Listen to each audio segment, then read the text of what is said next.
Bonjour, nous sommes aujourd'hui le 28 mars 2019 et après une forte hausse au cours des 2 premiers mois de l'année, les marchés émergents sont rentrés dans une phase de consolidation. Ils baissent d'environ 1% sur les 4 dernières semaines et sous-performent les marchés développés d'environ 2-3% depuis le début de l'année. Les flux restent néanmoins positifs, quand même, c'est près de 25 milliards de dollars qui sont arrivés sur la classe d'actifs.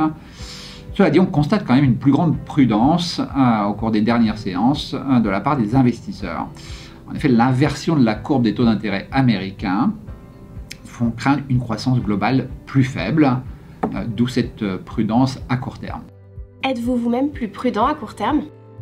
Rappelons les éléments qui ont poussé les marchés à la hausse depuis le début de l'année, le bon déroulement des négociations sino-américaines, et également le plan de relance, le plan fiscal de relance que les Chinois veulent mettre en place. On peut aussi évoquer le changement politique au Brésil qui est structurellement positif. Néanmoins, à court terme, on peut quand même estimer et on constate que les nouvelles économiques, notamment sur le 4e trimestre 2018, ainsi que les résultats des entreprises sont quand même relativement mitigés. Donc les marchés ont besoin un peu de temps pour je dirais, digérer ces nouvelles.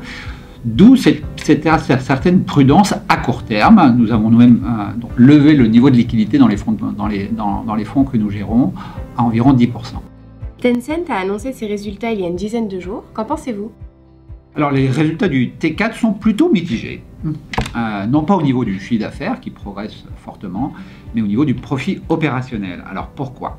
L'activité jeu en ligne sur PC, qui est une activité historiquement très profitable, ralentit pour un certain nombre de raisons. C'est une activité quand même assez volatile, elle ralentit, donc effectivement l'impact sur le profit opérationnel est marqué. Aujourd'hui, ce segment, qui représentait jusqu'à 46% du chiffre d'affaires il y a encore 2 ans à peu près, ne représente aujourd'hui que 28% du chiffre d'affaires. Quant aux autres segments, le streaming, les abonnements vidéo, la publicité, la hausse reste forte, de 25 à 35% sur le 4e trimestre. Ajoutons également le fort développement des services de paiement et de cloud, désormais près de 30% du chiffre d'affaires. Les marges là, ils sont moins élevées, mais elles devraient progresser rapidement. Au final, les résultats sont mitigés, mais on reste très confiant sur le titre. C'est quand même notre première position à 6,5% du fonds GEM Equity.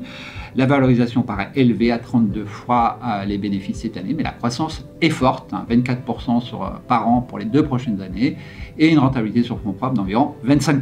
Quel est votre scénario pour 2019 ? Comme nous le mentionnions au cours des mois précédents, on s'attend quand même à cette consolidation et cette correction des marchés émergents au cours du 2e trimestre. À partir du 3e trimestre, l'effet de base va plutôt jouer en notre faveur et on estime que les marchés émergents devraient avoir une très belle performance jusqu'à la fin de l'année.